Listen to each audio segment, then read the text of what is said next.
Hello again, YouTubers. Today we're actually doing probably the last video I'm going to do on my Nitro Sport, seeing that there really isn't much more to do on this besides changing the servos from the stock 2055s over to some high-tech metal geared servos, which I will do eventually. And I am going to change out the chassis to the all-aluminum rustler chassis to basically turn into a rustler. As you can see, it's just Nitro Sport, nothing special. You can see on the back I put some Talon wheels on. They're actually bigger around than the stock Alias wheels, which you lose torque but you gain high speed.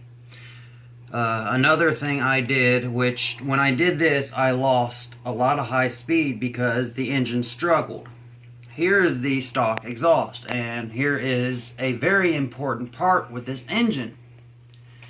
You can see on both parts of this header there are burn marks.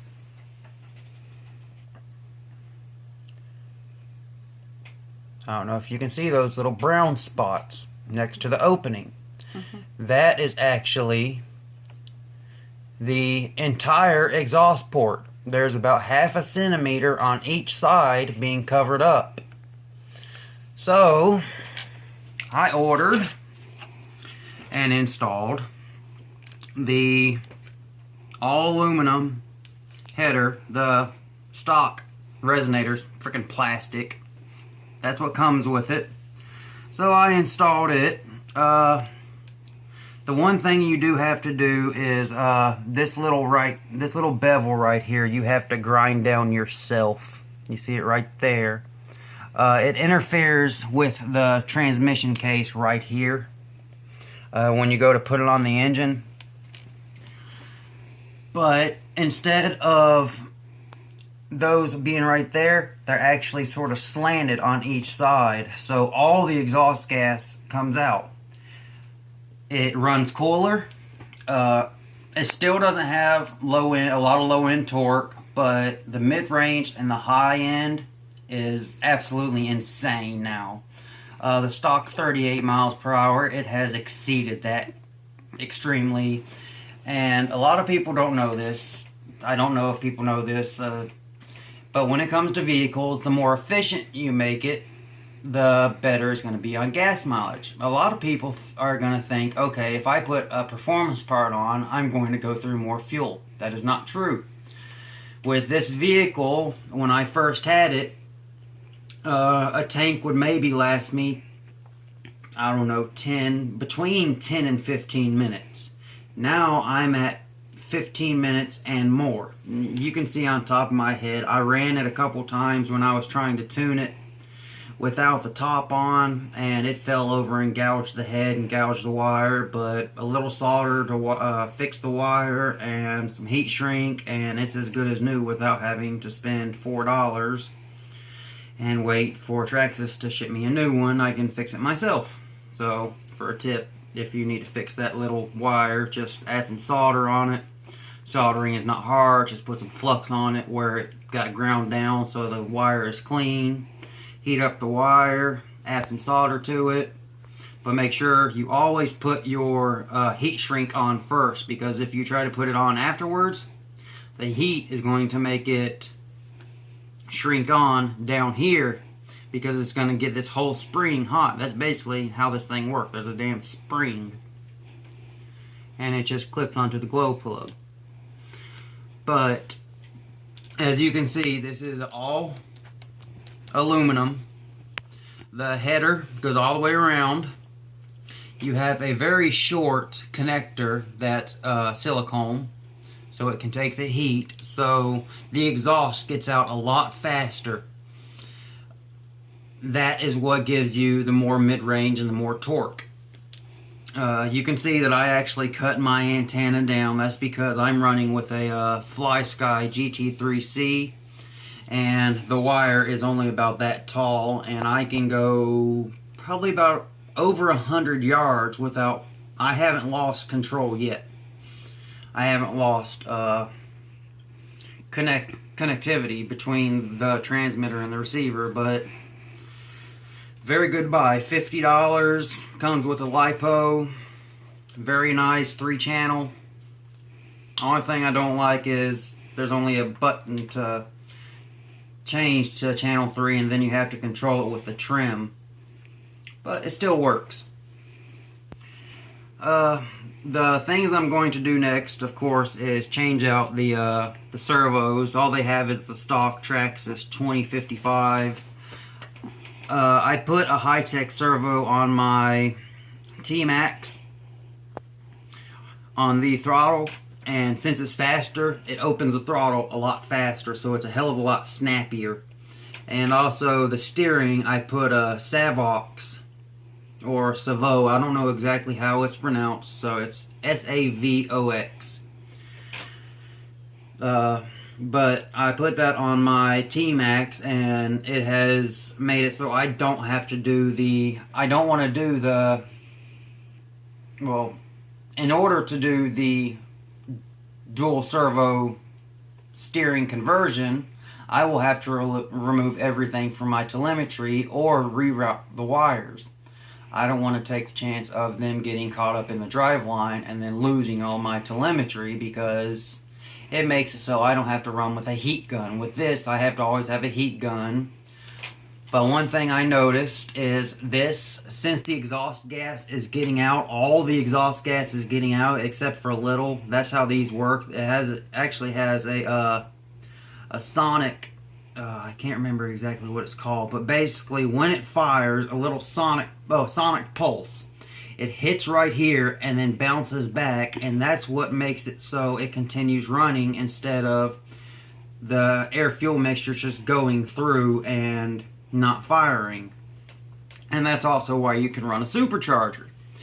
I don't believe they make a supercharger for the Pro 15.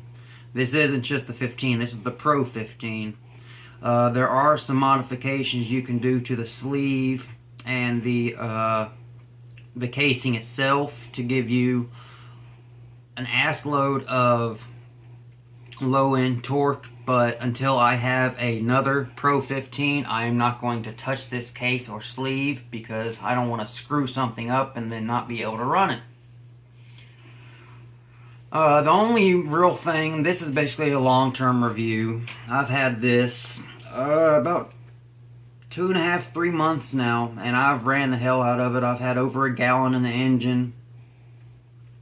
No problem with the easy start. I hear a lot of people have a problem with the easy start as long as you're careful with it. But the only major problem I have with it is when the engine gets hot.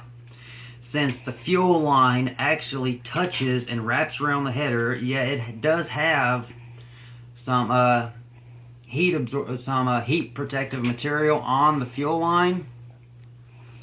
But what will happen is the fuel line will get so hot it will cause the fuel to vaporize and go back. It'll push it back into the fuel tank, so you have to prime the hell out of it to the point that you're almost flooding the engine just to get the bitch to start.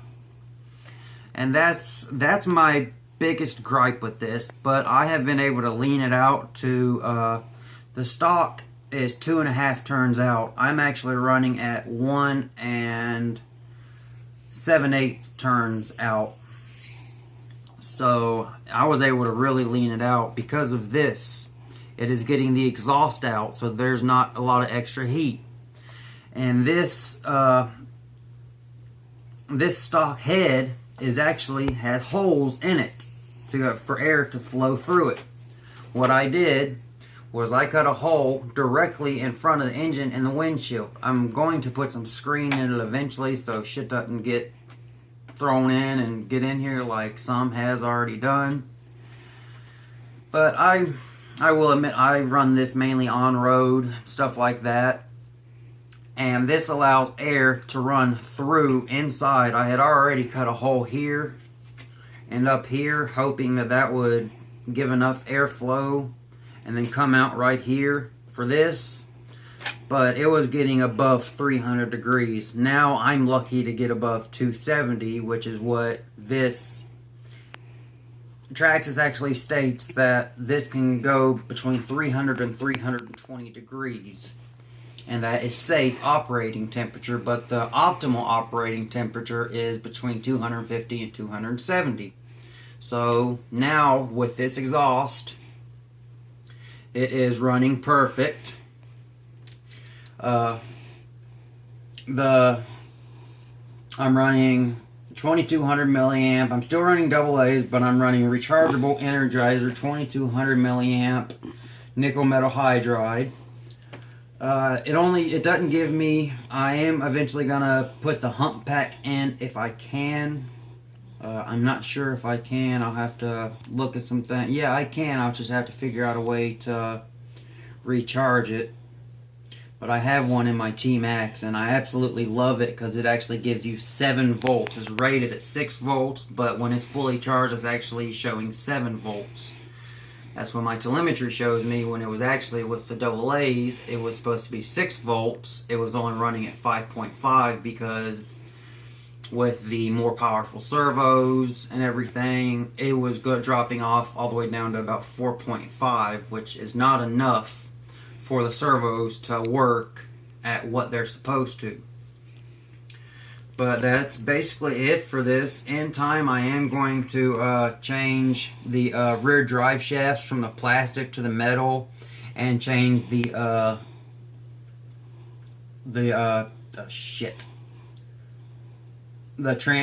transmission. It's not really a transmission. It's just takes the, I don't know what it would be called in a damn RC car, but the part that has all the gears that sends the power from the motor to the wheels, I'm going to get the aluminum one with the aluminum gears inside and the aluminum parts where it attaches to the axles, to make the entire driveline bulletproof. And then I'm going to put a 3.3 R motor in this, and I can't wait to see what this little bastard is going to do.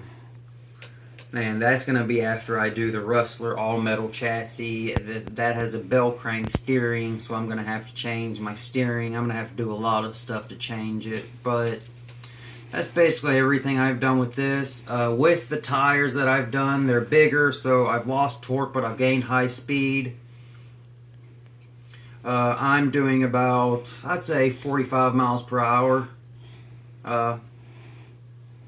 which for this is absolutely amazing, especially with this tiny 2.5 cc engine.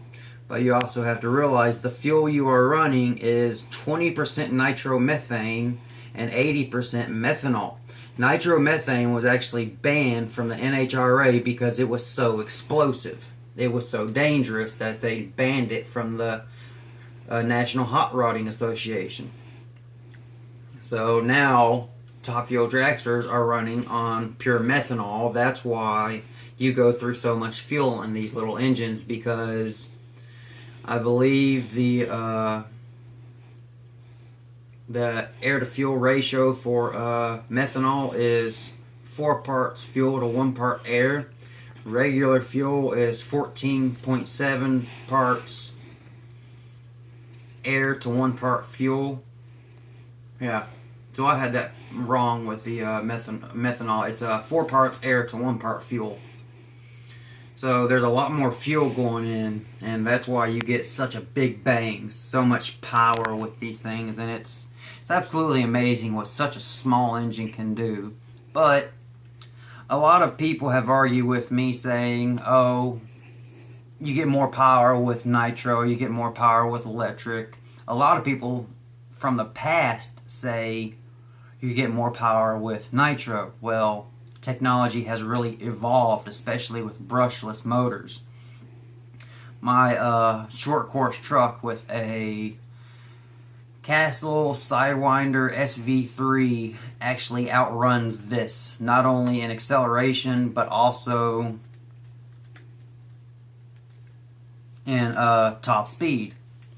But if I was to change the pinion and the spur gear on this, the top speed would probably be about the same, but I would lose even more low-end torque. That's why it's getting a 3.3 in time, and I'm going to have to toughen up the entire drive line. So that's pretty much it for this. If you do have a stock exhaust and you can't get your hands on a on one of these aluminums, I really do suggest porting this little header. Just all you gotta do is go by these little burn marks. Just carve those out and make it a nice little radius into the actual outtake of it, and you'll have a lot more power, because this is holding this engine back a lot, because an entire centimeter being covered, an entire centimeter of the exhaust port being covered is really slowing it down. And also this plastic, you're not getting the entire sonic pulse, because the plastic, even though very hard plastic, is actually absorbing some of the sonic pulse. I've actually ran it straight, just like that, once it got hot, and it ran like a bat out of hell. Especially once I got to the top end. That's where this engine gets its most power, in the top end, when it's close to 15 to 20,000 RPM. That's when it's doing its best work. It's too small to really do a lot of low end torque unless you do the porting of the case and the sleeve, which you have to have a Dremel. I do have a Dremel. I don't have to worry about that. I actually have the 4000 series.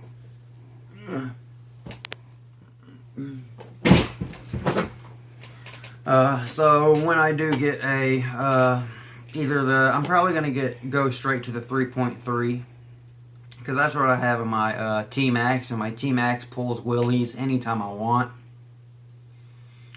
So just for my first nitro, good learning experience, learning how to tune it, after run, stuff like that, after run WD-40, remove your glow plug, remove your air filter, shoot some fuel, shoot some WD-40, and make sure all the fuel is out of your tank and your lines, because it is hygroscopic, meaning the fuel will actually soak in moisture, and that can corrode the internal parts. Moisture will get inside and corrode them. Well, by putting WD-40 into the internals, you shoot some in the carburetor and a little into the glow plug hole, and then you turn it over for 10 seconds, and you do that 3 times, and you get plenty of WD-40 in there to coat it. But I will say this, you will have to rebuild your engine every now and then to get the extra WD-40, because when I rebuilt mine, I actually had some extra WD-40 leak out the bottom, because doing that, all the after run, the fuel that I use, the only fuel that I have used is the Traxxas Top Fuel 20%. I will only use this fuel in these engines because this is the fuel that is made for these engines. This fuel is actually made for the 2.5, the Pro 15, because it runs hotter than the 2.5R or the 3.3R. The 3.3R optimum temperature is between 250 and 270.